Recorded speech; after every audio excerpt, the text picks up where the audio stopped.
Zoom's not hooked up to the computer, of course, technology doesn't work in this $1 million room. But we'll get started. Colin, so you're new. This is Zach. What's up, man? Milton, I'm Dr. Weber. I'll probably skip my overview because I went over it last class. You got a late ad because did they persuade you to get into this class, or did you just add it a little bit late? I just Added a little bit late. What major are you? health fitness. Okay. All right. And what year are you? Junior. Junior? Okay. So, Colin, just to get you up to speed, have you checked out the Canvas show? No. Okay. Not yet. Check that out. Definitely want to get caught up. We're 7 days already into the semester, pretty much in a couple days. We need to get the NCSF CPT course material kit, which is online. I went over this last class, but basically you're just going to click this link. You can get a hard copy, so you can get a paper copy. So if you'd rather read the book with paper format, it's $30 extra. But if you just get the e-learning, you'll get the e-learning book and the e-learning lab. So regardless of what you get, the hard copy or the digital copy, you're gonna get the lab and all the stuff related to the course. So you just put in here UNCW, Professor Dr. Weber, course HFE 390, and then this gives you, this is a discounted version too. So since you're in this class, it's only $100 for the CPT college course materials. That's a digital version. You get the lab book and you get the course book. Now, if you get the hard copy, it's $130, but you get the hard copy. But you still get the manual, you still get the e-learning. The e-learning in this course is going to be pretty much 50% of the assignments. So when you look at something like Module 1, Health and Physical Fitness e-learning completion, what you would do is, here's Module 1. You go to the unit exam, you take the exam, and then that will be graded as 3% of your overall grade. And you'll have obviously 1, 2, 3, 4, 5, 6, 7, 8, 9 total exams that will be graded. So those are all 3% or 3 points, as you see here. The final exam though is worth, the e-learning exam is worth 6 points. So this final exam here is worth 6 points. And so you'll take this final practice exam at the end of the course. And so these all have due dates assigned to them to keep you kind of paced. When you're looking at modules and syllabus, this is how you're gonna orientate yourself through the course. So it's gonna have the PowerPoints on here. So let's just say you didn't buy the book and you're taking a risk and possibly failing the class because you're not going to be able to keep up with the assignments if you don't, but you're still going for it, you're still going to have the materials here, okay? Course pacing guide, check this out. This should just open up. Make sure that is shareable. Yeah, it's shareable. So this will pace you through the course. It gives you kind of like what homework you should be doing, what week you should be doing it, and this is based on like 16 weeks. So it falls in line with pretty much what we're going to be doing this semester. Most of the work you're going to be doing in this class, as far as the e-learning goes, that will be done at home and online. In this class on Tuesdays and Thursdays, we're really going to go over some of the materials, and then we're really going to do some actual personal training in here. So obviously we're not going to just sit and do lectures in this class, since it is set up for us to actually apply the learning. So I would say 30 to 40 minute lecture on Tuesday, and then we're going to get into some movement after that, whether that's showing you instructional techniques or programming. So both instructional techniques and programming will be 50% of the final exam to get certified. So understanding functional anatomy, training instruction, and programming design, that is like the nuts and bolts of this course. Everything else is going to be like the module 2 module 3, which is exercise physiology, screening, evaluation, and professionalism. And nutrition will be another smaller portion, weight management, and then, like I said, program consideration is going to be module 7, but it's going to be the most demanding module, so we can't really struggle and wait and kind of go through the class slowly like you'd like to. So kind of pace yourself. You have to go home, you have to do the actual reading of the book. If you're at Lifetime Fitness major concentration, you have to get certified in NCSF to graduate. So when you go through your internship, part of the internship is to upload your NCSF certification. So if you don't have an NCSF certification, you have to figure out what certification am I gonna get. So this is the best chance at getting a certification before you get, before you graduate. Now the reason why Lifetime Fitness does this is to not have an edge on exercise science, but it's not required in exercise science to get personal training certified before you graduate. We want to make that a standard in our concentration to differentiate yourself, because you're going to be potentially up against exercise science majors, or that sort of thing. So if you can have a certification right out of college or right after this class, you can start training in the spring, and a year and a half before you even graduate, maybe you have 5 or 10 clients making some good extra money on the side. And then by that time, you can either work at that place full time after, or with that experience, take that experience to a better position somewhere else. And so the job scaling of personal training is to eventually either own your own gym, have your own clientele, a group of clients that you train each week. After that becomes personal training coordinator, where you work at a gym and you oversee the personal trainers. We have that at the rec center. Or you could be the group fitness coordinator, where you oversee the group fitness instructors. So I like to tell my students it's really important to be both a personal trainer and group fitness instructor, because you can get clients in your group fitness classes. And with your personal training clients, you're gonna probably make more per hour than you are at group fitness. But both are great ways to get yourself in front of people.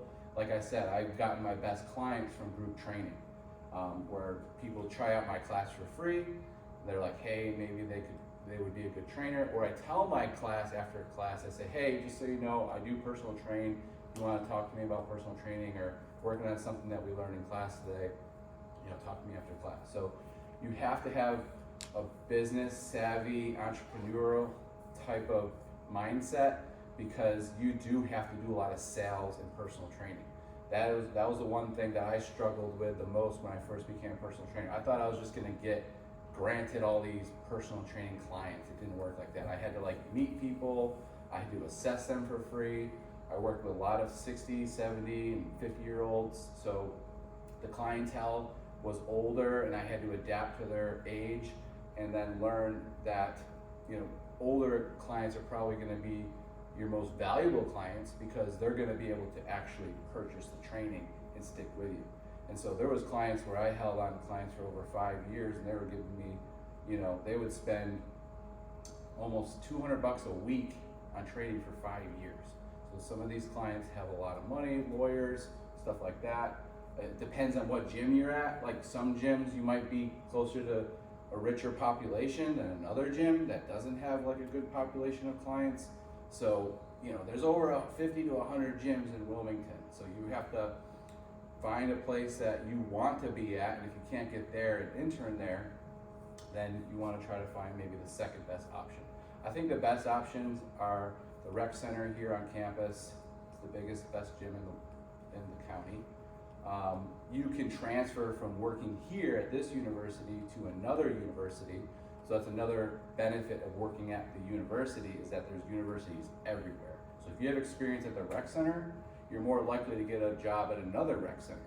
So I was on the hiring committee for the group fitness coordinator position at the rec center, and one of the main things they wanted us to filter was making sure that we were hiring someone that had rec center experience. So if you want to work in somewhere like the rec center in a managerial role, not just as a personal trainer, but grow into a bigger position, I think universities are a great way for fitness professionals to kind of get there. You can get there in the corporate setting, you can get there in the public setting, and you can get there in the hospitality service. So like, those retirement homes nowadays have $1 million gyms, which means they have coordinators and group fitness coordinators and managers that oversee them. So those are also possibilities and job opportunities for our majors going forward. Obviously, it might take 5-10 years to get those jobs. Some people though get real lucky. They get an internship in 348 and they get placed and they get a full-time position right after. It's not likely, but it can happen. You just have to be in the right place at the right time. So today, after that being said, so the e-learning assignments, like I said, are going to be in your ncsf.org. You go through this website, you get the course book, and then once you have access, go to my account.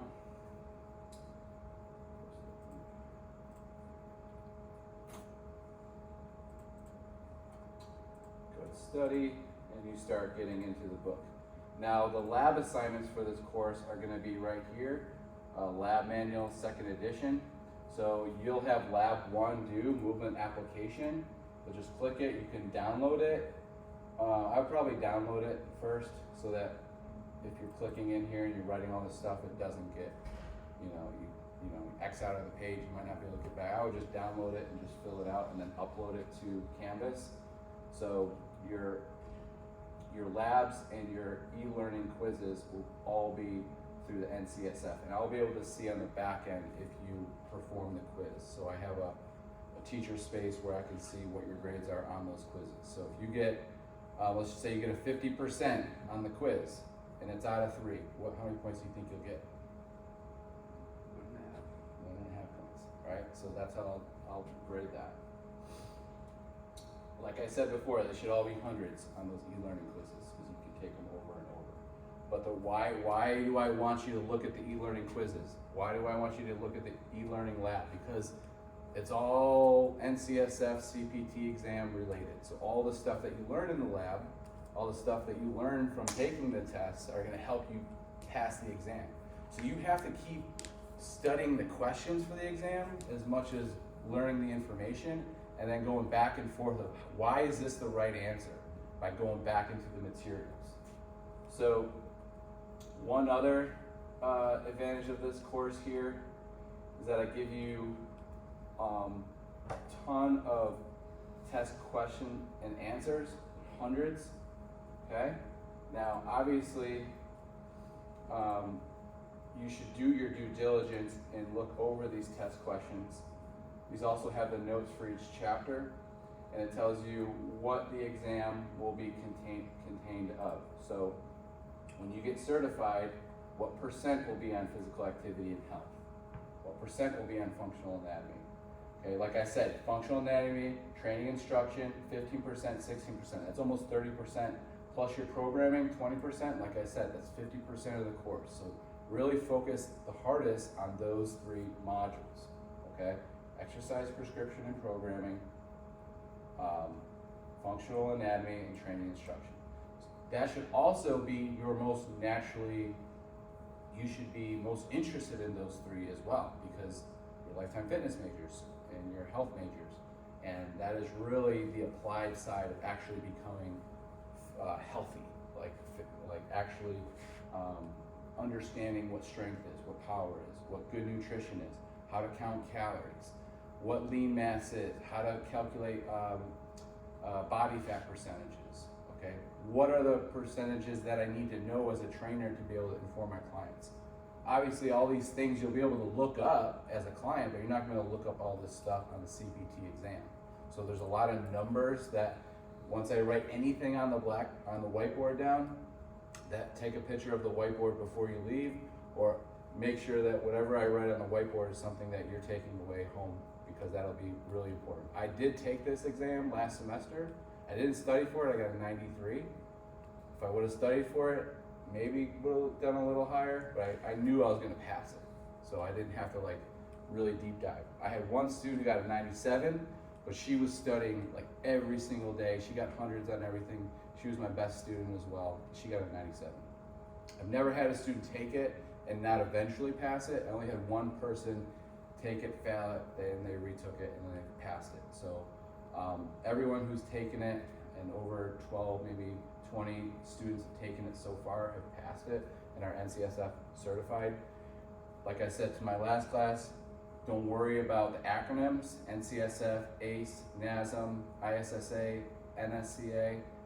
They all have different programming methods, but they all have the same peer-reviewed science, meaning that they all use the same formulas for calculating lean mass, body composition, all those things that are kind of universal goes into all the CPT exams. But like I said, every acronym or every certification has its own way of programming, and they use their own words to describe exercise selection and exercise programs. So you might go through a stabilization phase in NASM, and you might go through a general training phase in NCSF, and they're probably going to be pretty similar. So just take that in consideration. Collins, do you have any questions about assignments, syllabus, or getting that book or anything? All right, so when it comes to what we're going to start getting into today,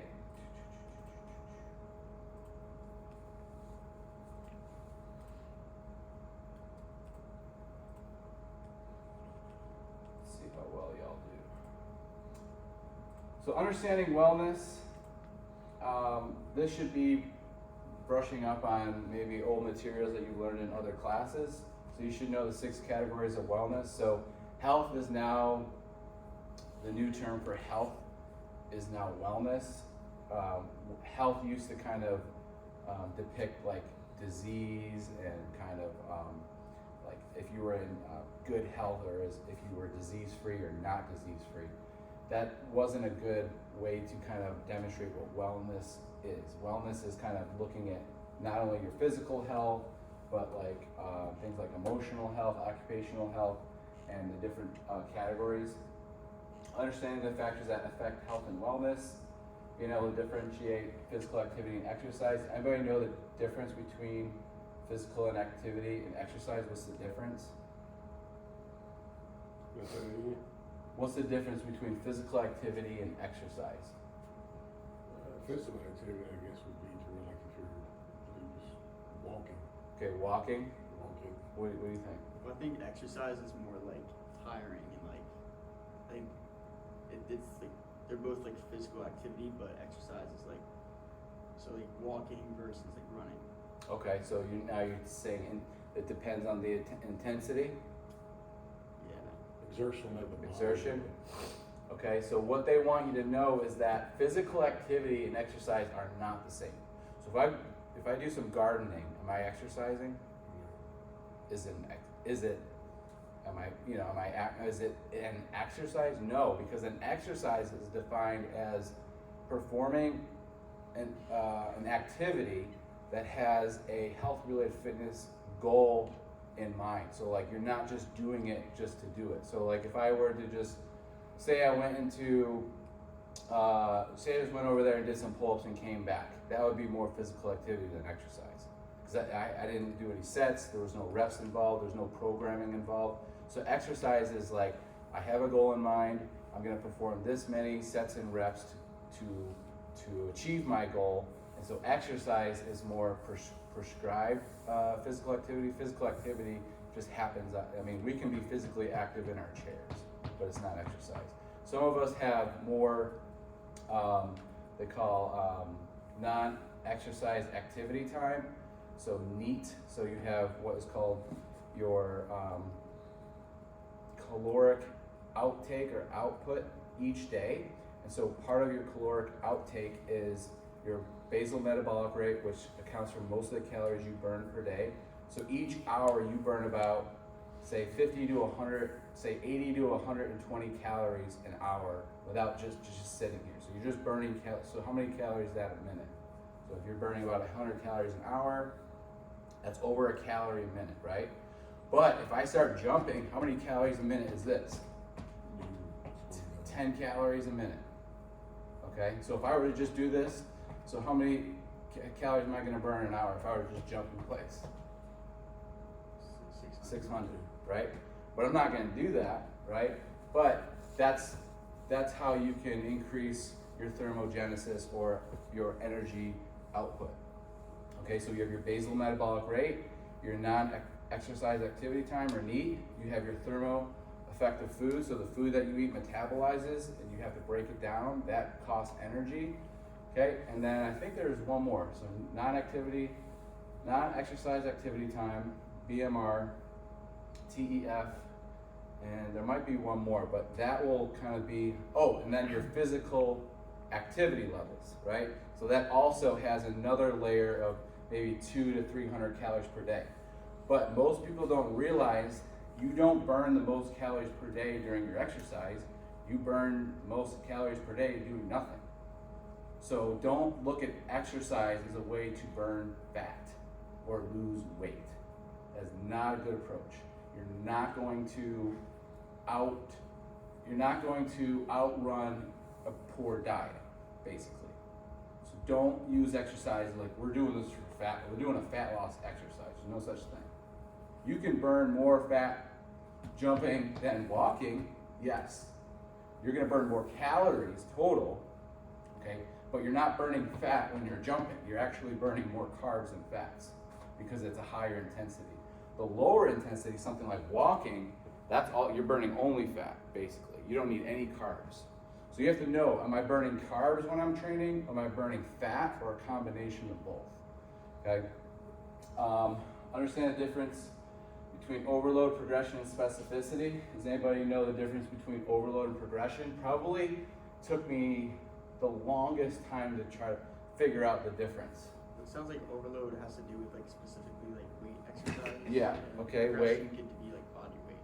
Okay. You can overload with progression, but you can't like if you're You can overload. if with you're progression. increasing with like dumbbells, then you're overloading and progressing. But if you're doing like push-ups, like handstand push-ups, and it's just progression, or I don't know. Okay. Not.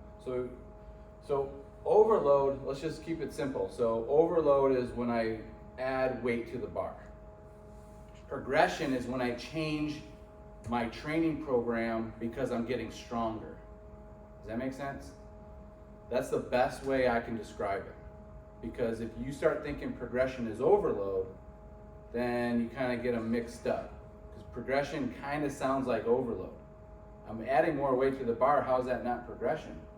No, progression is changing your phases of the program. So phase 1, I have them doing general training. I'm not having them back squat in phase 1, right? But as they progress, maybe phase 4, I get them to back squat, if that's their goal. Maybe that's not their goal. Maybe it depends on the person.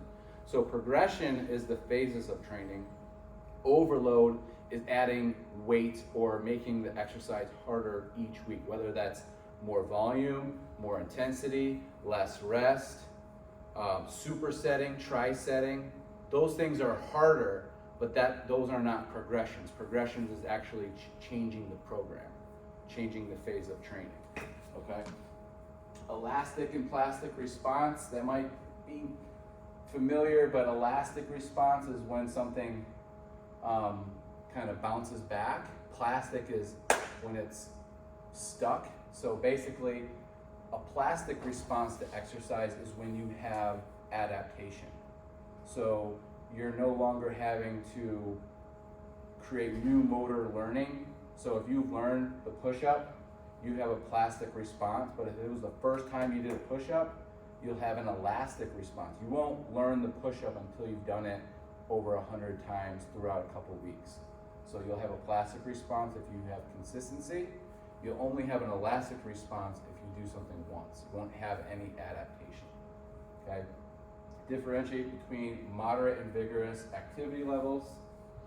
So we'll kind of go over that kind of stuff today. So evolved wellness concept, physical, mental, emotional, intellectual, social, and environmental. This is what wellness includes. So there's different aspects of wellness that people need. So if you just ask them, like, how's your physical health? And they're like, it's perfect. But then, and you ask them, how's your mental health? And they're like, it's not that great. How's your emotional health? It could be better. How's your intellectual health? I feel pretty good, I'm learning a little about social health. I could use some help there. Environmental health, okay. So once you understand kind of the whole wellness aspect of a human, you can better help them. So if you think they have a really good social life, maybe you can tie in some of your physical fitness. Maybe they do better with partners or with groups than they do alone.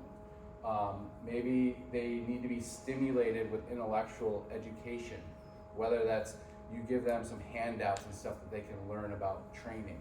I had clients that would want to learn as I was training them, so I would send them stuff because they wanted to be educated. What emotional health, you have to emotionally be able to control your own emotions as a trainer, and then also you have to understand that other people can be emotional when you're training them. And so to do the best that you can at trying to regulate your own emotions specifically. And then as far as mental health goes, everyone has a different way of dealing with stress and anxiety and all the mental things that come with life and just adrenaline rushes. So you have to understand where people come in that direction. And this will be asked in a lot of the health behavior questionnaires. It'll give us an idea of where they are at. So a person who has a healthy lifestyle avoids stress and negative health behaviors. So those behaviors may be like binge eating, right? You go on a diet for a week and then Saturday rolls around, Sunday rolls around, and it's like out the door, and then you restart on Monday. A better way to diet, by Ellen Aragon's way, who created the book called Flexible Dieting, says to have a good strict diet for 4 to 6 weeks and then take a week off. Or use a motivation strategy as once you've lost a certain amount of weight, you can take a week off just to kind of regulate yourself. But if you are consistently kind of binging, or you're not gonna get any sustained gains. So trying to avoid stress. How do you avoid stress nowadays? I don't think you can. You have to, there's so many times where you're kind of challenged with stress, and for me, for example, and you're like, oh, I need to just hold it together. How come I couldn't just hold it together? Sometimes it's, well, maybe because I didn't eat anything during the day and I just kind of more irritable. So making sure that you're eating if you get irritable. I know that if my wife is not fed, I better watch out, especially around 4 to 6 o'clock, because she needs to eat. Eats nutritionally appropriate foods, making sure you're getting protein, carbs, and fats in the same meal. Trying not to overindulge in just fat or carbs, trying to get a complete meal. My plate works fine. You got a plate of protein, vegetables, grains, and dairy. 80% of people don't follow my plate, so you can't blame my plate for not giving the good information. Most people, 80 to 90% of people don't eat enough fruits or vegetables, and 60 to 70% of people don't exercise. So there's a huge group of people that are possible customers, right? When it comes to physical fitness and training. Enjoys positive relationships, engages in routine physical activity. Trying to stay in the positive side of things is really important.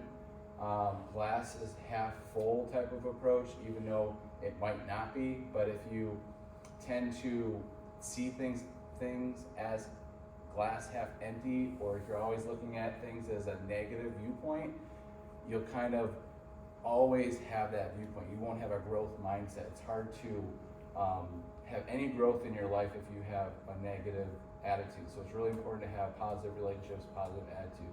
And you gotta kind of always work on that too. And you don't really change until it hits the fan, right? Until you get into an argument with your spouse or a loved one, and you're like, all right, maybe I need to change myself a little bit. And then engages in routine physical activity. That's not easy to do, even for me. When I started having kids, it was a lot harder to stay motivated. You get married, it's hard to stay motivated. But I gained a little bit of weight. Cholesterol was getting a little bit out of control, and then I kind of had a wake-up call when my brother called me out. He's like, "Dude, you're not looking the same anymore, man.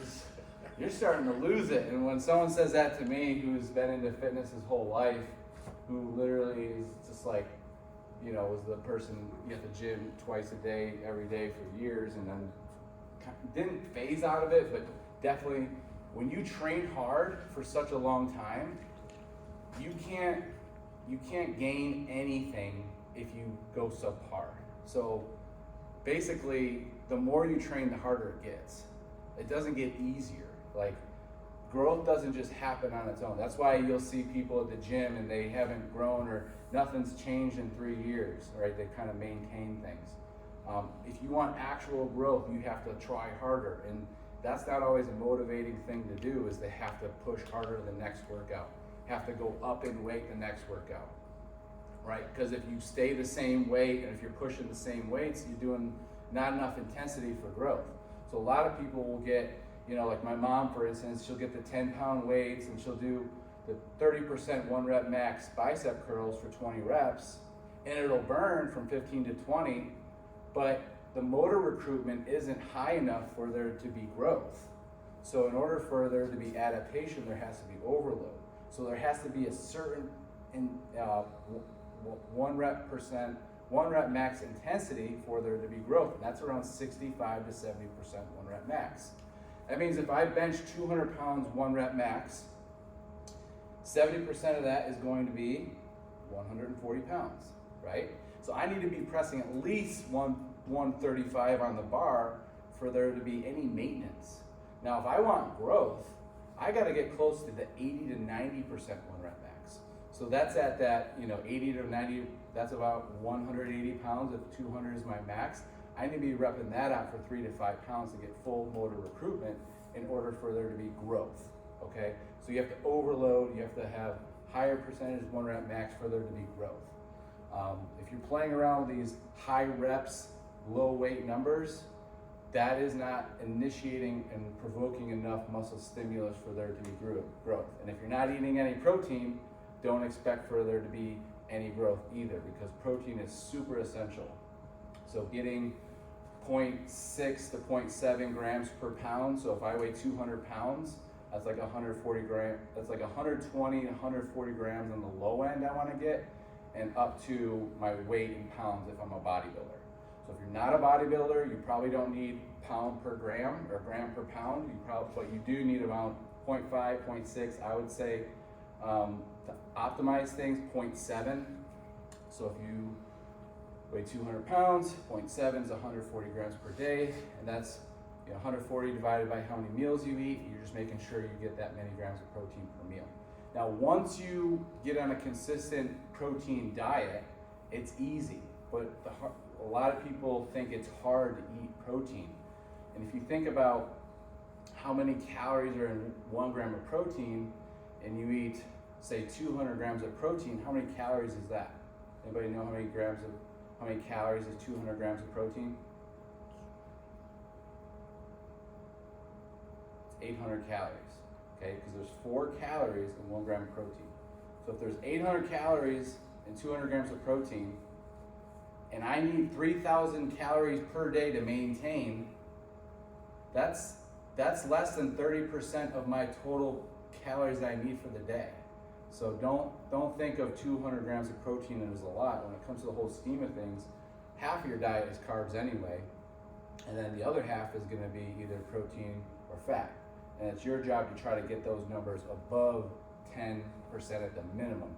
So RDA recommends 10% of your total caloric intake comes from protein, but there's a lot of people that are trying to stress the RDA, CDC, and all that to kind of raise it up to 15%, because there used to be research that said that high protein diets have a negative effect on kidneys, but that's all been debunked. So don't know the science when it comes to high protein diets. It's not a bad thing, and there's no upper limit to how much protein you can actually digest and absorb in a meal. So there's no like upper threshold, like don't go over 20 grams of protein per meal, you won't be able to digest it.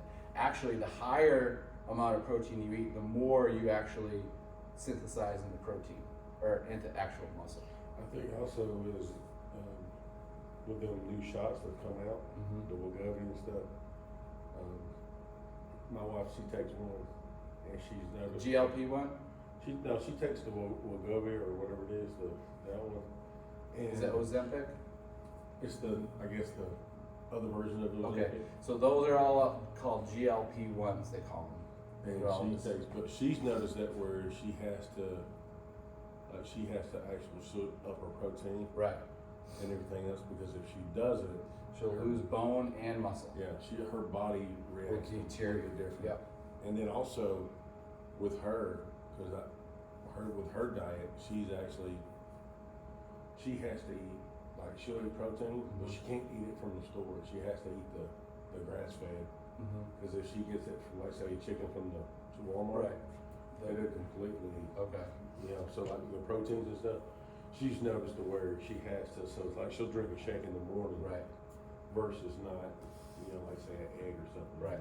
Yeah. So a good way to get your protein in is to have 4 meals, 2 meals protein shakes, 2 whole food meals. Or if you did 3 meals, you could do 1 protein shake, 2 whole meals. But if you did better with protein shakes, and you know you can get your protein in with the protein shakes, there's no research, there's no body of evidence that says that if you have too much protein shakes, you're gonna have poor kidneys. So don't let that kind of persuade you not to eat more protein. Plus, $1 a scoop of protein is pretty cheap compared to fast, other food choices. Plus, for the health that you're gonna get, there's nothing better than investing more in protein shakes or high protein meals in that case. As far as health behavior risks, so these are the big ones that contribute to health decline. Physical inactivity is actually the 4th leading cause of death in the world.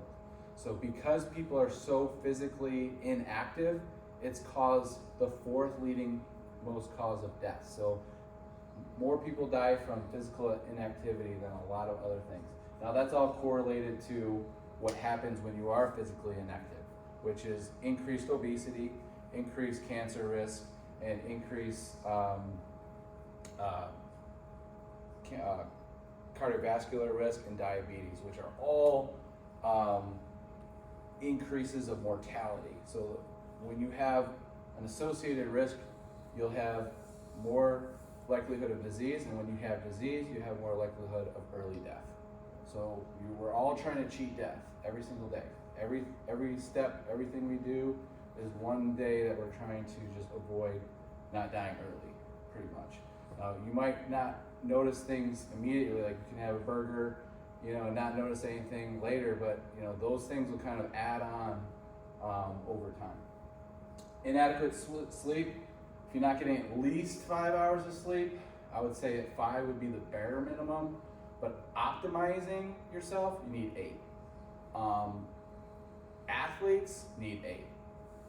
Athletes are at a higher risk for injury with lower sleep. So there's a correlation data set that you can look up that shows athletes' sleep deprivation, or the lower someone gets sleep, the more injuries they get, and the more sleep they get, the less injuries they get. What do you think is too much? Like, Sleep? where it's like, it's not, you're not just like doing more than you need to, but you're doing like, I'd say 8 to 10. I wouldn't go over 10. okay, yeah. Yeah, I mean, if you can sleep more than 10 hours, God bless you. But if you do though, is it bad? Like where does it get like bad? Like you get negative benefits? I don't know if there's anything that says it would be bad, but I would say, I don't know how you're gonna get anything done sleeping 12 hours a day. Yeah. Or if you are sleeping 12 hours a day, why are you sleeping 12 hours a day? I sleep like 9. Yeah. I feel like some people naturally need more sleep, Yeah. and then there's other people that will say that I don't need sleep at all. Like I don't even want to go to sleep. Like I don't, like 5 hours is all I need. And there's some people like, I need my sleep. That's just your body telling you that you're probably growing, in my opinion. Especially at your age probably now, where you really don't stop growing until you're 25, and you get full growth, and then you can just keep growing after that. So you're probably just going through a growth period. So what would you say like some conditions of like where you got people,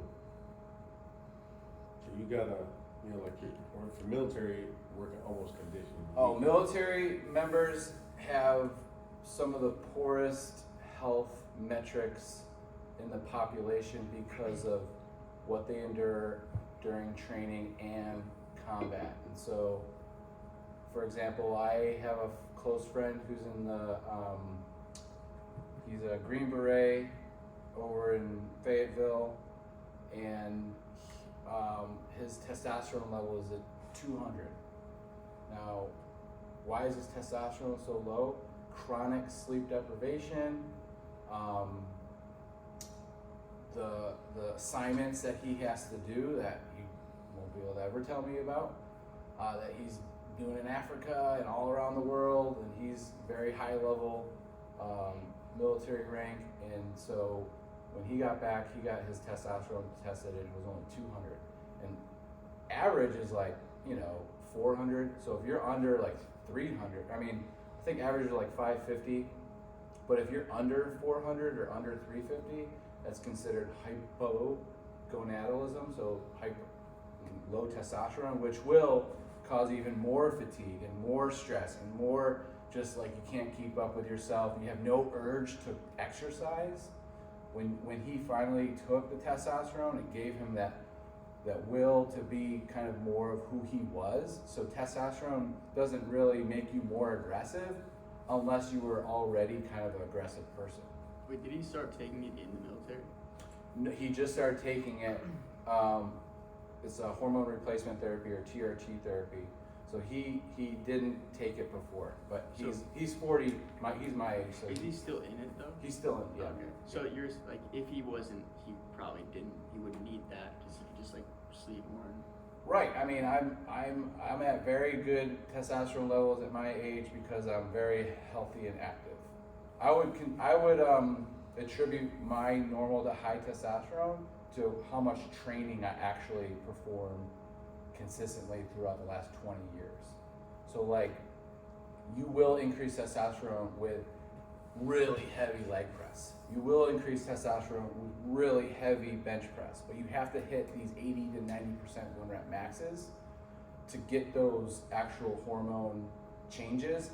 But the changes aren't like drastic.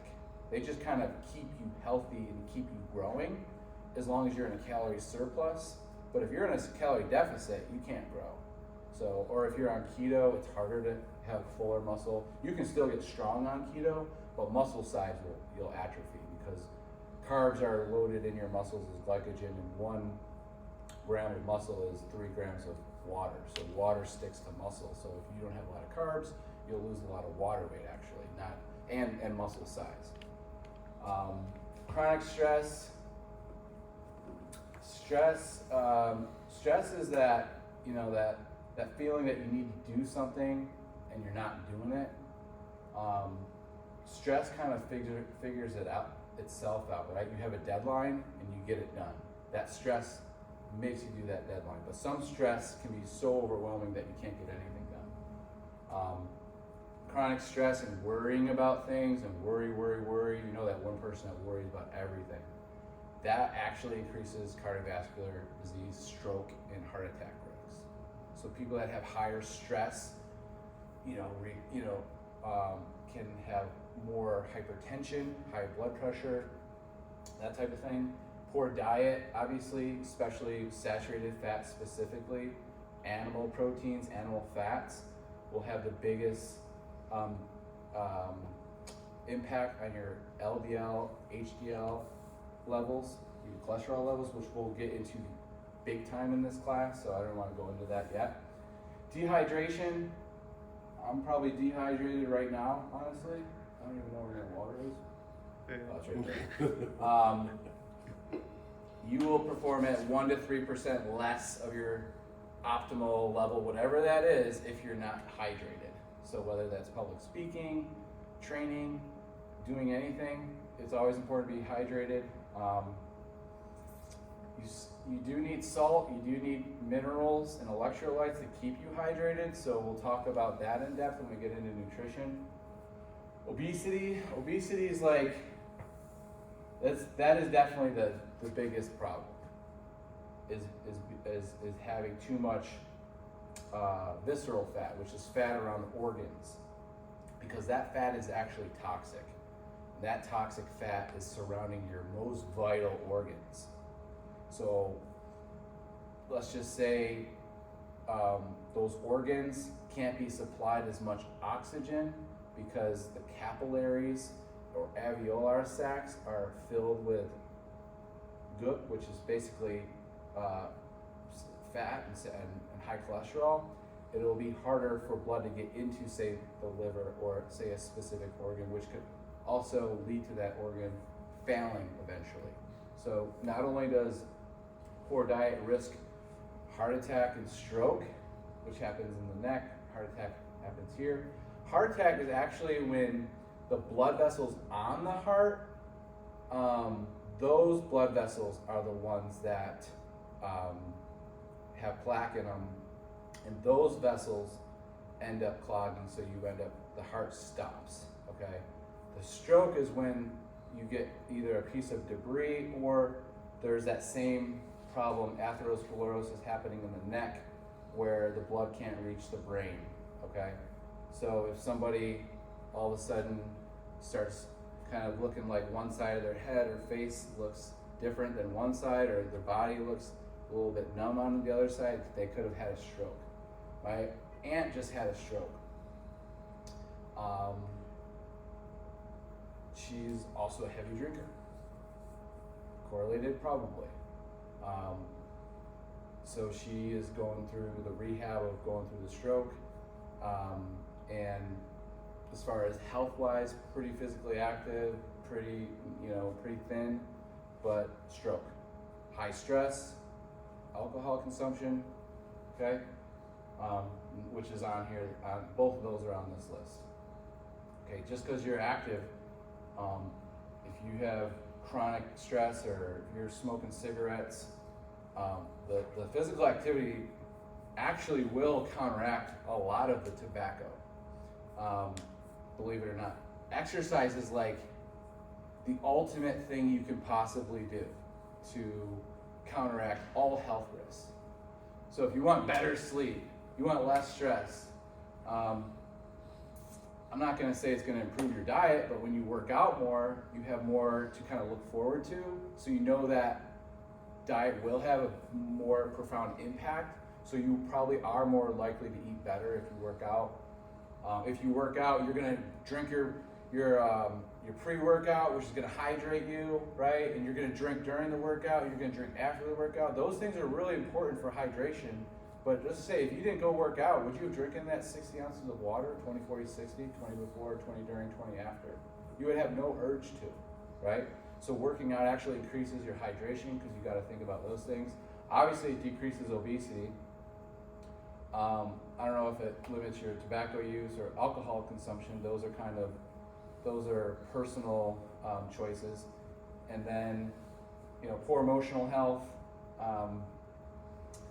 Again, I think maybe just not being able to regulate things, which may cause more stress, which kind of links to other things. And then health disorders and diseases. So hypertension, increased blood pressure. That's what that means. High tension is going to be the blood pressure. Hyperlipidemia, okay, that's high fat. Okay, that's obesity. Arteriosclerosis and atherosclerosis, so I touched on that. Arteriosclerosis is hardening of the arterioles. So you have your heart, you have the arteries that go away from the heart, and then you have the veins that go back into the heart. The arteries will have atherosclerosis. So the arteries are what will have the atherosclerosis. The arteriosclerosis, like I said, is at the arterial level. So it's when the arterioles, where blood diffuses into, say, like I said, an organ, well, that process is shut off. And that can lead to dysfunction of an organ by way of arteriosclerosis. So a slower death, because let's just say if your liver has got arteriosclerosis or fatty liver, that means that it's not getting the nutrients it needs. You're not able to detox as much, which means that you're holding on to probably higher amounts of toxins, which is going to just all increase your likelihood of early death. Diabetes, insulin resistant or insulin sensitive. Do you think I'm insulin sensitive or do you think I'm insulin resistant? Do you think I'm sensitive to insulin or resistant to insulin? What do you think, Colin? Do you think I'm sensitive to it or do you think I resist it? Just guess. Sensitive. Yeah, okay, good. Okay, so I have a sensitive reaction to insulin, which is what you want. You want to be sensitive to insulin. So does anyone know where insulin is released from? It's an organ that looks like a tongue from the side. It's down here. I don't know if it's left or right, but it's called starts with a P. Pancreas. Pancreas. So your pancreas secretes insulin when sugar is eaten. If you're sensitive, that sugar will go where it needs to go for growth. That's normal. Or it'll raise blood sugar levels because you just ate sugar, but it'll eventually get emptied into the cells that require glucose. But if you're always triggering insulin and you're never utilizing the glycogen, you become insulin resistant. So, if you don't work out and you don't use the muscle glycogen that's stored in your muscles, why would the sugar need to go there if you're not going to use it? So see how it kind of, your body requires you to move and work, and if it doesn't, it just stops working by way of all these things we make up, these diseases we call. They're not normal. Diabetes is normal for some individuals who are born with it. That was called type 1. Okay, type 1 is a genetic issue where your pancreas goes against itself. And so you have to take an insulin shot because your pancreas won't produce it. Type 2 is when your pancreas is like, I'm done giving you insulin, I'm done secreting insulin because it's not going to be utilized. So it just gets stored as fat. And then there's energy uptake issues, and that's where people with type 2 diabetes can become really fatigued. So why does type 1 diabetes, why does your pancreas decide to? That's just like one of those unlucky starts to life. But what is it like? What does it think it's doing, right? You know? It's actually, I'll look into that, but it's not like agreeing with itself. It's like almost like it's either not secreting enough or any at all. And why? It's usually a genetic issue. But that's something I'll look into, try to give you a better answer. Would that be called like an autoimmune disease? What's that? Would that be called early classified as like an autoimmune disease? No, but if you have an autoimmune disease, you're probably more likely to be susceptible to other issues in life. But I wouldn't say that diabetes would be one of those. I wouldn't say that would be one of those. So common health and disease, cancer. There's common cancers like non-Hodgkin lymphoma. My dad had non-Hodgkin lymphoma cancer and had to go through radiation treatment. And then there's, cancers like tongue cancer, throat cancer. My father-in-law, he's going through, he's got throat cancer and he's got liver cancer. And he's probably only has a couple more years left. And he was 350 pounds. Now he's like 220, 215.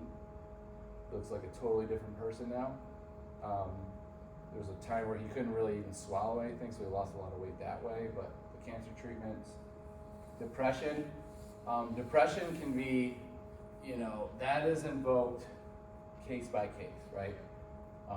Whether that's not getting over a traumatic event, whether that's something like divorce that happens to kids and you kind of go through that, or any type of death in the family can lead to depression. But that can also start costing you because you might not want to be active, you might not want to eat well, you might be up all night, that type of thing. Stroke, like a heart attack, but in the neck area. and then systematic inflammation. Inflammation is like a buzzword. So anytime you hear like, oh, this will lower inflammation, but like, what is inflammation? Does anybody even know what inflammation is? Inflammation is an actual, you can actually define inflammation, and basically people that have the highest inflammation are people that are obese. So you will have chronic, quote unquote, inflammation if you are obese. But as far as like someone saying, oh yeah, drink apple cider vinegar to lower your inflammation. You know, my joints, you know, joint inflammation, stuff like that. It's like, well, what joint inflammation? Where's the inflammation? You know, so don't get caught up in some pseudo science that says you're going to lower inflammation with this or that. Best way to lower inflammation is to not be obese, basically. Physical activity is a primary contributor to a healthy lifestyle. Some of the big numbers you're gonna, like I said, physical activity has been identified as the 4th leading risk factor for global mortality. That is a question you'll probably see on the CPT exam, or at least leading into the final. Inactive adults have higher risk for early death, heart disease, stroke, type 2 diabetes, depression, some cancers. 80% of individuals don't meet aerobic and strength activity. So most people aren't getting enough aerobic or strength activity. And more than 80% of kids do not perform enough aerobic activity. Okay? So going on those long walks, because people just aren't walking anymore, so that's mostly going to be aerobic activity is walking. Jogging isn't always an aerobic activity, depending on your fitness level. Some people that jog, that is actually going to not be aerobic. It'll be anaerobic because of how high the heart rate gets. So aerobic depends on what your heart rate is. So if I go for a jog and my heart rate's at 200, that's way too high for it to be aerobic or to have any VO2 max benefits. So the point of performing, or point of increasing your cardiovascular or cardiorespiratory fitness is to increase VO2 max, which we'll talk about in depth in this class. Adults, older adults, physical inactivity can lower the risk of early death, heart disease, blood pressure, high blood pressure, type 2 diabetes, breast and colon cancer, falls, and depression. I would say falls, not because we're doing balance training. I don't think balance training is a way to prevent falls for older people. I think the best way to prevent falls for older people is to get them as strong and robust as possible. I don't think proprioceptive balance exercises, in my opinion, are gonna have better impact than actually training the muscles and bones to be stronger or quicker, right? Because most people, if they fall, it's because they can't react or quickly move, which is a power, it's a type 2X muscle fiber. So any agility, reaction time, or speed exercise is type 2X muscle fibers. And after the age of 40, type 2X muscle fibers decrease 3% of your overall per year if you don't train it. So that's why when you get to 60, 70 years old, falls are super prevalent and bone fractures are prevalent, osteoporosis and sarcopenia, low muscle mass, because they're not doing any power training. And power training, like light implement power training, like slamming a ball or like sprinting or jumping, those things most adults don't do anymore. So they lose the muscles that give them the reaction time, give them the power to get out of a chair. And so if you're not training it, you'll lose it. And so that's one of the big concepts that you'll learn, is that older adults specifically need power training. How you do that is individual and custom to the person. So among children and adolescents, physical activity can improve bone health, stronger bones, cardiorespiratory fitness, muscular fitness, body composition if overweight, social development and confidence. My son, we were on the trampoline yesterday. It was all wet because he likes to put the hose on it, and he just slipped right out through. There's one opening in the trampoline that I can't zip down, and of course I don't zip it down, and he just Superman's out and falls on himself. I'm like, man, you got good bones because he didn't break anything. So he's active, that's for sure. He's my son. Yeah, body composition, you know, social development and confidence, really important for a kid. So the difference between physical activity and exercise: physical activity can be any purposeful and repeated bodily movement produced by voluntary skeletal muscle actions that increase metabolism. So gardening, walking the dog, cleaning the house are all physical activities. Exercise is planned, structured, repetitive bodily movement performed to improve or maintain one or more of the components of physical fitness. So what are those physical fitness components? We'll learn those next class. Those are the health-related and performance-related components of fitness. Now, these two chapters, these two sections of personal training are like kind of like the main principles of training. Like, you can't skip this stuff. You have to know this as a trainer. You have to know how to train for power. You have to know how to train for speed. You do know how to train for balance. You do know how to have to train for coordination and agility. All these different things, health-related and performance-related. So we'll talk about that in depth this semester. And lastly, principle of overload. Stress must be applied beyond that which the body is accustomed to promote adaptations. So you can't just be doing the same amount of reps and sets each week. It's just not going to create any type of adaptations. Principle of progression. Once the body has adapted, so after you've done 3 to 4 weeks of stress, additional stress is needed to promote further adaptations. Progressive overload is practically combined in structured exercise programs for ongoing adaptation. So you're stacking phases on top of each other based on where they were at. You create phase 1. After phase 1, you see where they're at from phase 1, you create phase 2. 4 to 6 weeks. This is called periodization. That's as easy a way of explaining periodization as I can, except that you also change sets and reps. So one phase of training, higher reps, lower weight. The next phase of training, lower reps, higher weight. So that's what periodization is, okay? Or you can do that periodization each training session if you want. So you can mix in the sessions, you can mix in the phases. The higher level program kind of creator you are, the more you can have fun with actually creating these programs. But you're gonna realize that they should look pretty basic: push, pull, squat, hinge, core exercises. You know, having a client do a one-arm lateral raise probably is not going to be a good bang for buck exercise when someone's paying you $100 and they want a full body workout and you're having to do a one-arm lateral raise on cable. That's great for that shoulder, but then you got to do the other shoulder. And how much time are you going to waste spending on just this tiny little muscle? I would recommend just doing an overhead shoulder press, right? Okay, so sometimes we as trainers like to bring in this soup kitchen of ideas like, oh, have you ever seen this exercise?